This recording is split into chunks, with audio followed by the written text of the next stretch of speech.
Right lads, I'm your host Man And His Kebab, and today we're exploring Sweden's finest, Ikea. So Ikea, Sweden's golden goose of world domination. The one company that more than likely makes half the world's furniture, and apparently accounts for 1% of the world's annual wood consumption. Yeah, that doesn't sound like a lot, but trust me, it's a pretty big number. The company started in 1943, during the world's second big King of the Hill match, by Ingvar Kamprad.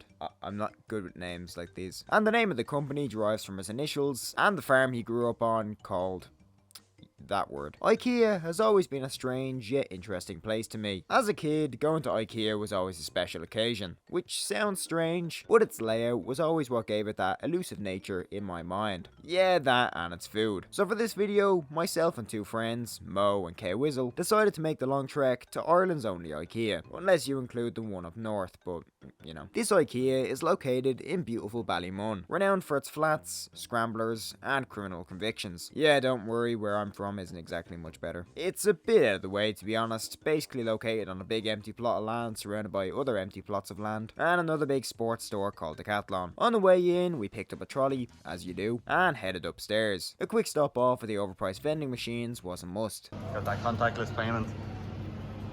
What's coming out? What's coming out? My card got Did actually? My card got And then it was time to hit the food court. And of course there was only one reason for this. A cheeky serving of some Swedish meatballs. And a coffee that I overfilled a tad too much. So finally it was time to explore the sales floor. If you've ever been to Ikea before, you'll know all about this. Basically a huge area dedicated to showing off Ikea products using mock-up rooms. Whether it be kitchens, bedrooms or bathrooms.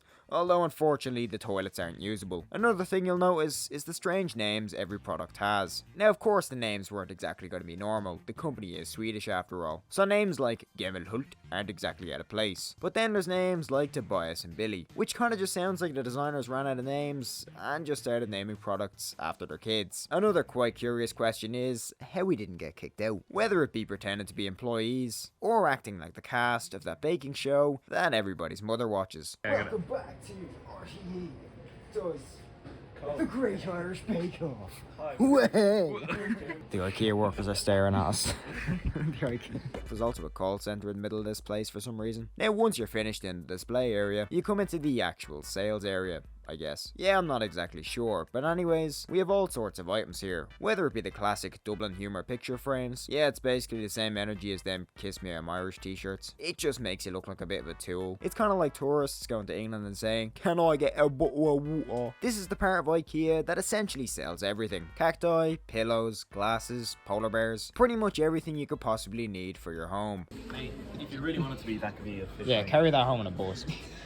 This area then leads into the warehouse, full of boxes and people staring at me for recording boxes. This is also the reason some of my clips were recorded from hip height, because people tend to stare when you're walking around Ikea with a camera out. But what do they know, we could be tourists. Then finally we have the food section, which, I'm not gonna lie, tad disappointing. Sure, they have meatballs now in frozen form and cheap hot dogs, but that was about it. Before we left, it was time for a bit more humour in the car park. Henderson now for Origi. He's carrying on anyway. And then of course the long trip home. So that was Ikea in all of its yellow and blue glory, serving as a gateway for us plebeian Western European and American folk into the culture and smells of Sweden. And that smell of course being a whole lot of plywood. Where will we visit on our next wacky adventure into places that seem relatively normal be? Yeah, who knows, this thing was pretty much entirely unscripted. But with that said, thank you guys for watching, and I'll see you guys next time. Guys, I'm kinda stuck in here.